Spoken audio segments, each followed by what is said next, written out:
अंजू जिंदल जी। राधे राधे महाराज। महाराज जी आपके चरणों में कोटि कोटि प्रणाम। महाराज जी मेरे प्रश्नों के सारे उत्तर तो आप अपने आप ही दे देते हैं, मुझे तो सिर्फ इतना पूछना है कि आपको मेरे और मेरे जैसे जितने भी लोगों का प्रश्न होता है उनका उत्तर और प्रश्न दोनों कैसे पता लग जाता है, क्योंकि सब यही कहते हैं कि हम प्रश्न सोचा और अगले दिन महाराज जी ने हमारे प्रश्न का उत्तर। नहीं, इसमें मुख्य बात भगवान की है, जो हमारे भी हृदय में बैठे और आपके भी हृदय में बैठे हुए। तो आपके हृदय में कोई ऐसा प्रश्न हुआ और किसी ने आप प्रश्न कर दिया और उसका उत्तर आपको मिल गया, तो इसमें मुखिया भगवान हुए ना। मुख्य तो भगवान हुए, जो प्रश्नकर्ता से वही प्रश्न कराया जो सैकड़ों लोगों के हृदय में चल रहा था, और उत्तरकर्ता के हृदय में बैठ के उत्तर दे दिया। तो प्रश्नकर्ता और उत्तरकर्ता और श्रोता तीनों में मुख्य भगवान हुए कि नहीं हुए? तो भगवान का ही ये सारा खेल है। पर महाराज जी अगले दिन ही कैसे होता है कि प्रश्न का उत्तर अपने आप ही आ जाता है? हाँ, तो भगवान का ही खेल है, इसमें हमारा क्या खेल? हम तो कच्चा न पड़े, हमें तो कुछ ज्ञान नहीं है, भगवान ही सब बुलवाते हैं। अनन्या सिंह जी।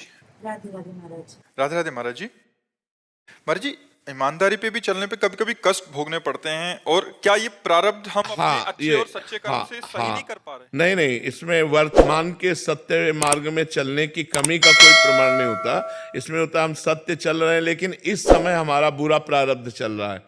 तो देखा जाता है कभी कभी धर्मात्मा पुरुष दुख भोगते हुए और पापात्मा पुरुष सुख भोगते हुए। तो पापात्मा पुरुष का उस समय पुण्य चल रहा है, तो पुण्य फल से वो सुख भोग रहा है, और वो पाप का फल चल रहा है, इसलिए धर्मयुक्त चलने पर भी उसे दुख भोगना पड़ रहा है। लेकिन विजय धर्मात्मा की होगी, पापात्मा का नाश होगा। जैसे कुछ समय तक 12 वर्ष का वनवास, 1 वर्ष का अज्ञातवास पांडवों को भोगना पड़ा, और सम्राट पद पर दुर्योधन बैठे खूब फूला, लेकिन अंत में हस्तिनापुर नरेश महाराज युधिष्ठिर हुए और कौरवों का सम्यक विनाश हुआ। तो पापात्मा पुरुष कभी कभी सुखी देखा जाता है वो अपने पुण्य बल से, और जब उसका पुण्य क्षीण हो जाएगा और वर्तमान का पाप और पुराना पाप जुड़ेगा तब वो ब्लास्ट हो जाएगा, तब वो नष्ट हो जाएगा।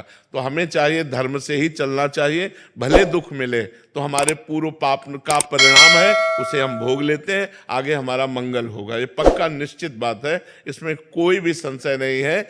तो ब्रह्मास्त्र का प्रयोग मच्छर मारने के लिए जैसे नहीं किया जाता, ऐसे ही अपने भजन का प्रयोग अपने रोग नाश के लिए नहीं किया जाता। ये भजन का ही बल है कि हम आपके बीच में बैठे हैं ऐसी स्थिति पर भजन का बल का प्रयोग भगवान की प्राप्ति है, ना कि इस नाशवान शरीर को स्वस्थ कर लेना। अगर स्वस्थ भी होंगे और कल मरना है तो मर ही जाएंगे, और अगर हमें 10 साल जीना है तो अस्वस्थ होते हुए भी हम 10 साल जिएंगे और वो कार्य करेंगे जो एक स्वस्थ पुरुष भी नहीं कर सकता है। तो हमें चाहिए अपने भजन का प्रयोग सुख दुख में नहीं, भगवान की प्रसन्नता में प्रयोग करना चाहिए।